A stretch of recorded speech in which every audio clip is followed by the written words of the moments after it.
Hi students, in last lecture we studied about the detailed study of melting and boiling point and the gaseous state of matter. So first we do the quick revision of these topics. तो कल हमने पढ़ा था क्या था, जो polar molecules हैं उनका जनरली क्या होता है, हाई बॉइलिंग पॉइंट होता है as comparison to non polar molecule. क्या था कि हमारे पास polar molecule and non polar molecule दोनों का मास सिमिलर हो, उस दौरान पोलर का बॉइलिंग पॉइंट ज़्यादा होगा नॉन पोलर के कंपेरेटिवली। वो किस वजह से होता है, बिकॉज क्या था पोलर मॉलिक्यूल के अंदर dipole dipole force of attraction present होती है, जबकि कहता है जो नॉन पोलर मॉलिक्यूल्स है उसके अंदर डिस्पर्जन फोर्सेस प्रेजेंट होती है। कहता है डाइपोल डाइपोल इंट्रैक्शन है वो ज़्यादा स्ट्रॉन्गर होती है as comparison to dispersion forces के, जिसकी वजह से जो पोलर मॉलिक्यूल है उसका क्या आता है, हाई बॉइलिंग पॉइंट आता है as comparison to non polar molecule के, जिसको हमने silicon tetrahydride and phosphine trihydride की एग्जांपल लेके एक्सप्लेन करा था। इन दोनों का कहता है हमारे पास क्या होता है, ऑलमोस्ट सिमिलर मॉलिकुलर मास होता है। कहता है उसके बावजूद भी हमारे पास क्या होगा, जो हमारे पास सिलिकॉन टेट्राहाइड्राइड है उसका डाइपोल नहीं होता, मीन्स वो क्या होता है नॉन पोलर नेचर का होता है, जिसकी वजह से उसका बॉइलिंग पॉइंट लो होगा। जबकि कहता है जो हमारे पास PH3 है ये स्लाइटली पोलर होता है एंड इसका बॉइलिंग पॉइंट क्या होता है, हाई होता है एज कंपेरिजन टू सिलिकॉन टेट्राहाइड्राइड के। नेक्स्ट हमने पढ़ा था गैसीय स्टेट ऑफ मैटर के बारे में, कि जो हमारे पास मैटर है गैसीय स्टेट में एग्जिस्ट करता है उसकी प्रॉपर्टीज़ को हम कैसे स्टडी करेंगे। कहता पूरे पीरियोडिक टेबल के अंदर हमारे पास सिर्फ 11 ही ऐसे एलिमेंट है जो नॉर्मल कंडीशन के अंदर गैसीय स्टेट में एग्जिस्ट करते हैं, जिसको हमने कल डिटेल में डिस्कस करा था। नेक्स्ट हमने पढ़ा था journal characteristics of the gases, कि जो गैसेज है वो कैसी जर्नल करेक्टरिस्टिक को शो करती है, जिसमें हमने पढ़ा था कि उनकी शेप या वॉल्यूम वो फिक्स नहीं होती, ऑल्सो वो क्या होती हैं, हाईली कंप्रेसिबल होती हैं। नेक्स्ट हमने पढ़ा था कि वो क्या होती है, होमोजीनियस नेचर की होती है, मीन्स कहता है जो उनकी कॉम्पोजिशन है वो सभी पार्ट में क्या होती है, बराबर की होती है। ऐसे कहता है जो गैसेज है उनकी डेंसिटी बहुत ज़्यादा कम होती है as comparison to solid and liquid के। ऐसे कहता है जो प्रेशर है गैसेज का वो क्या होता है, वो सभी डायरेक्शन में बराबर का प्रेशर क्या करती है, एक्सर्ट करती है। नेक्स्ट हमने पढ़ा था लिक्विफिकेशन के बारे में, जो गैसेज है वो लिक्विफाइड हो जाती हैं जब वो क्या करते हैं, टेम्परेचर को लो करेंगे एंड प्रेशर को हाई करेंगे। नेक्स्ट हमने पढ़ा था डिफ्यूज़न के बारे में, कि जो सभी गैसेज है वो क्या हो जाती हैं, बड़ी फास्टली इंटरमिक्स हो जाती हैं इन ऑल प्रपोर्शन। नेक्स्ट हमने पढ़ा था मेजरेबल प्रॉपर्टीज़ ऑफ गैसेज, कि जो गैसेज की प्रॉपर्टीज़ है उनको हम कैसे मेजर करते हैं। फर्स्ट हमने पढ़ा था मेजरमेंट ऑफ मास के बारे में, कि जो गैसेज का मास है उसको हम कैसे मेजर करते हैं। नेक्स्ट हमने पढ़ा था मेजरमेंट ऑफ वॉल्यूम के बारे में, कि जो हमारे पास गैसेज की वॉल्यूम है वो उसको हम कैसे मेजर करेंगे।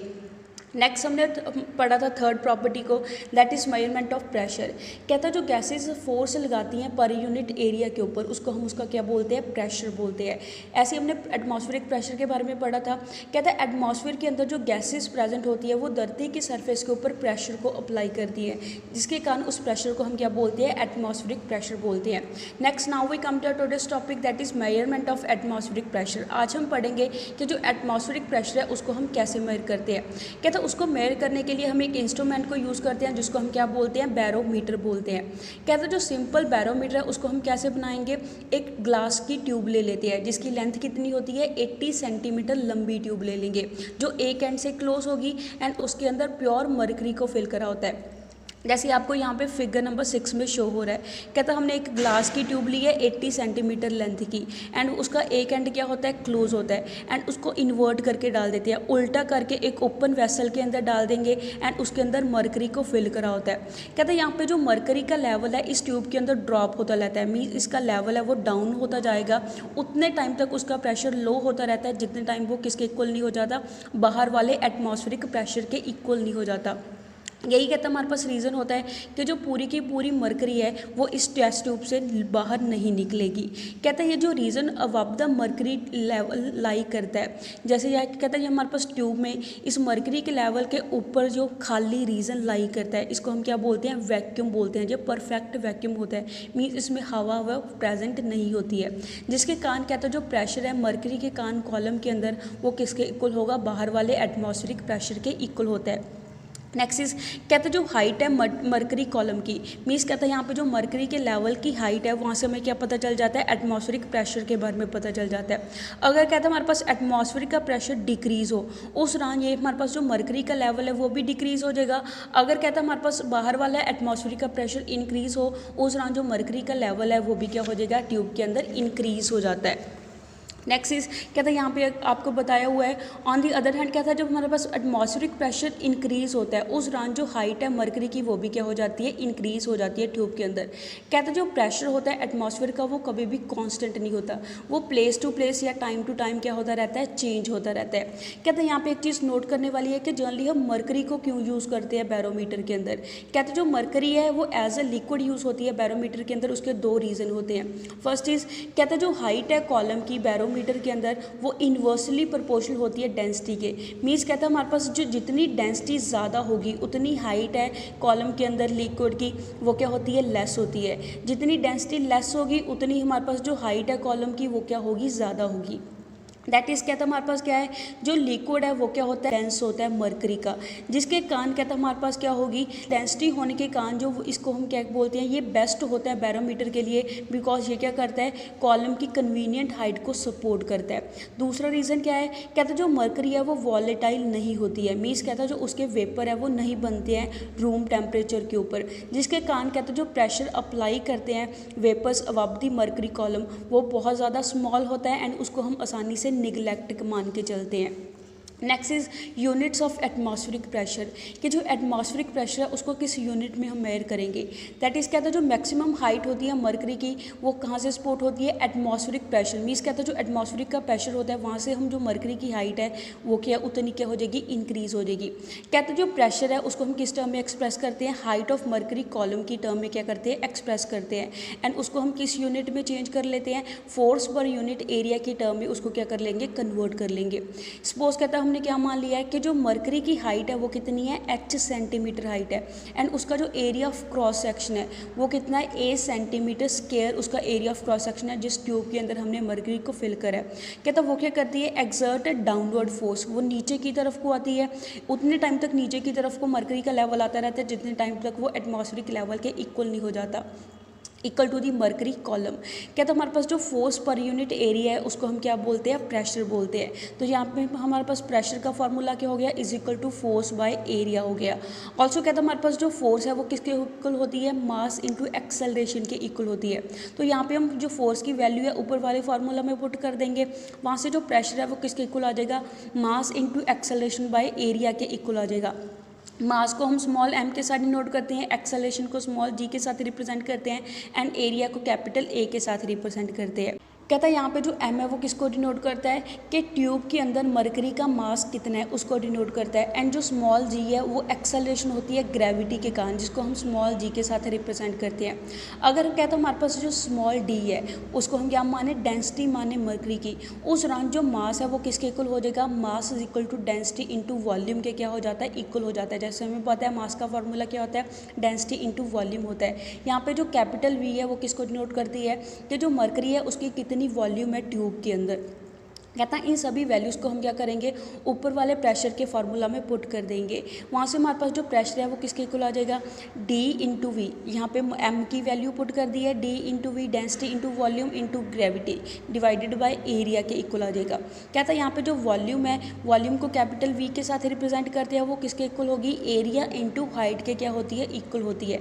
यहाँ पे हमारे पास एरिया को स्मॉल a के साथ रिप्रेजेंट करा है एंड हाइट को स्मॉल h के साथ रिप्रेजेंट करा है। कहता है इसकी वैल्यू को भी हम क्या करेंगे, ऊपर वाले फार्मूला में पुट कर देंगे।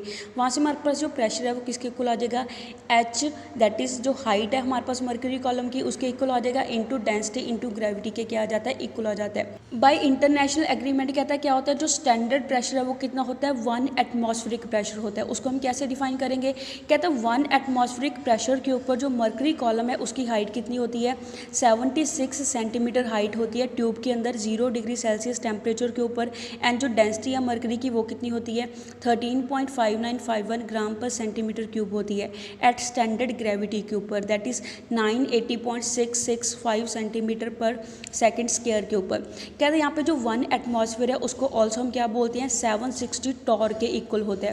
कहता है ये जो यूनिट है उसको किसके बेसिस के ऊपर नाम दिया है, इटालियन साइंटिस्ट टॉरिसेली के बेसिस के ऊपर इसको हम टॉर बोलते हैं, जिसने किसको इन्वेंट करा था, बैरोमीटर को इन्वेंट करा था।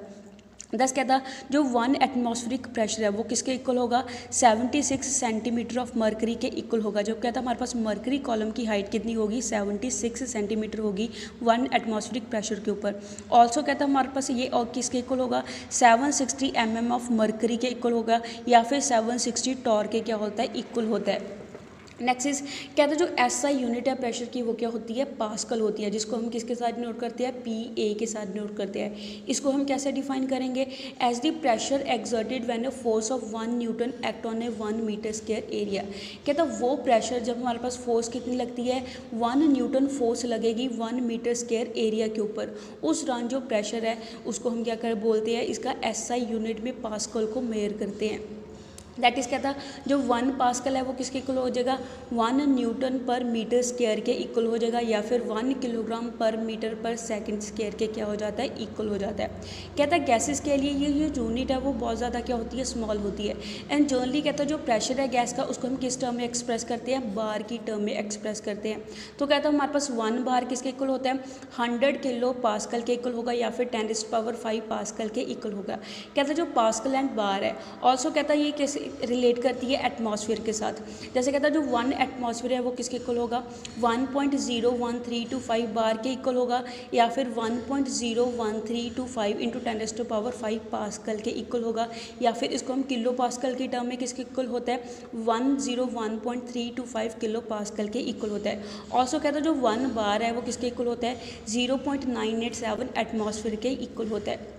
कहते हैं यहाँ पे एक चीज़ नोट करने वाली है कि जो अप्रॉक्सीमेट वर्क के लिए जो 1 एटमॉस्फेयर है उसको हम किसके इक्वल मान के चलते हैं, 10⁻² किलो पास्कल के इक्वल मान के चलते हैं, या फिर 10⁵ पास्कल के इक्वल के मान के चलेंगे, या फिर न्यूटन पर मीटर स्क्वायर के इक्वल मान के चलते हैं। नेक्स्ट हम पढ़ेंगे measurement of pressure of gas, कि जो गैस का प्रेशर है उसको हम कैसे मेजर करेंगे।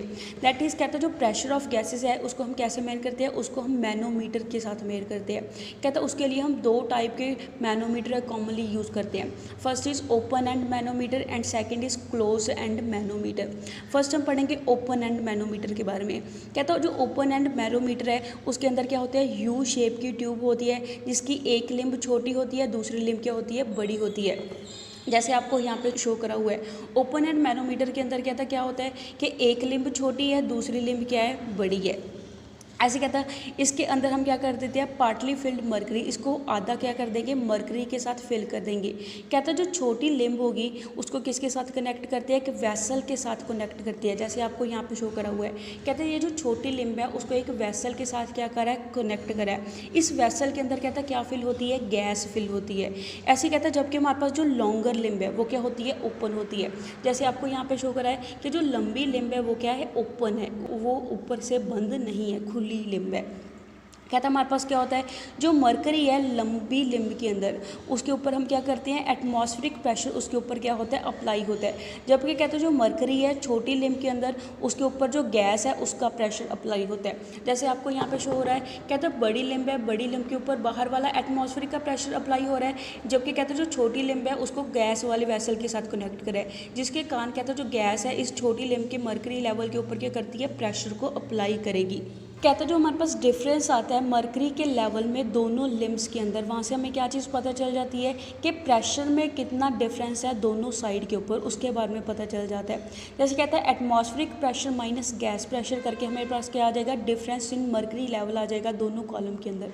जब कहता है एटमॉस्फेरिक प्रेशर में से जो गैस का प्रेशर माइनस होगा उस दौरान हमारे पास क्या आ जाएगा, डिफरेंस आ जाएगा। जैसे दैट मीन्स यहाँ पे ये वाला क्या आ जाता है, हमारे पास डिफरेंस हम क्या कर लेते हैं, फाइंड आउट कर लेते हैं कि हमारे पास दोनों के अंदर कितना डिफरेंस है मरकरी के लेवल के बीच में। दैट इज़ कहता वहाँ से हम जो गैस का प्रेशर है उसको आसानी से मेजर कर लेंगे। गैस का प्रेशर किसके इक्वल हो जाएगा, atmospheric pressure minus difference in the mercury level in the 2 column के इक्वल आ जाएगा। दैट इज़ गैस के प्रेशर को पी गैस के साथ रिप्रेजेंट करेंगे, एटमॉस्फेरिक प्रेशर को पी एटमॉस्फेरिक के इक्वल होगा, एंड माइनस जो हाइट का डिफरेंस है दोनों लेवल के अंदर उसको हम स्मॉल एच के साथ रिप्रेजेंट करते हैं। यहाँ पे कहता है जो स्मॉल एच है वो किसको रिप्रेजेंट करती है, कि दोनों लिम्ब्स के अंदर मरकरी के लेवल में कितना डिफरेंस है उसको रिप्रेजेंट करती है। कहते हैं इनकी वैल्यूज़ को पुट करके हम जो गैस का है उसका प्रेशर क्या कर सकते हैं, फाइंड आउट कर सकते हैं। फॉर एग्जाम्पल जैसे कहता है आपको फिगर नंबर 7A में शो करा हुआ है, दैट इज़ कहता है जो डिफरेंस है मरकरी लेवल का दोनों लिम्स के अंदर वो किसके इक्वल है, 250 mm ऑफ मरकरी के इक्वल है। जबकि कहता है जो एटमॉस्फेरिक प्रेशर है वो कितना है, 750 mm ऑफ मरकरी के इक्वल है। जैसे आपको यहाँ पे शो करा हुआ है फिगर में, दैट इज़ कहता है जो एटमॉस्फेरिक प्रेशर है वो कितना है, 750 mm है। एंड कहता है जो हमारे पास दोनों लेवल में डिफरेंस है वो कितना है, 250 mm का डिफरेंस है। उस दौरान कहता है जो गैस का प्रेशर है वो किसके इक्वल होगा, एटमॉस्फेरिक प्रेशर माइनस हाइट के क्या होता है, इक्वल होता है। उस दौरान जो गैस का प्रेशर है वो किसके इक्वल आ जाएगा, 500 mm ऑफ मरकरी के क्या आ जाता है, इक्वल आ जाता है। कहता है यहाँ पे एक चीज़ नोट करने वाली है कि जो मरकरी का लेवल है ओपन एंड ट्यूब के अंदर वो अगर ज़्यादा हो एज़ कंपेरिजन टू अदर, कहता है उसका मतलब क्या होता है, जो गैस का प्रेशर है वो क्या होता है, ज़्यादा होता है as comparison to atmospheric pressure के। ऑब्वियसली कहता है उस दौरान क्या होगा, जो गैस का प्रेशर है किसके इक्वल होगा, atmospheric pressure plus difference in the mercury level of two column के क्या होता है, इक्वल होता है। कहता है अगर हमारे पास गैस का प्रेशर ज़्यादा हो तो गैस इस साइड के ऊपर ज़्यादा प्रेशर को अप्लाई करेगी, एज ए रिजल्ट कहता है जो मरकरी का लेवल है ओपन लिम के अंदर क्या हो जाएगा, इंक्रीज हो जाएगा। उस दौरान कहता है हमारे पास जो गैस का प्रेशर है वो किसके इक्वल होगा, एटमॉस्फेरिक प्रेशर प्लस हाइट के इक्वल होगा। मीन्स कहता है यहाँ पे जो हाइट जितनी इंक्रीज होगी इस लेवल से उतना उसका प्रेशर क्या होगा, एटमॉस्फेरिक प्रेशर से ज़्यादा गैस का क्या होता है, प्रेशर होता है। तो वहाँ से हम जो गैस का प्रेशर है उसको क्या कर लेते हैं, मेजर कर लेते हैं। So that's all for today. Stay home, stay safe, thank you.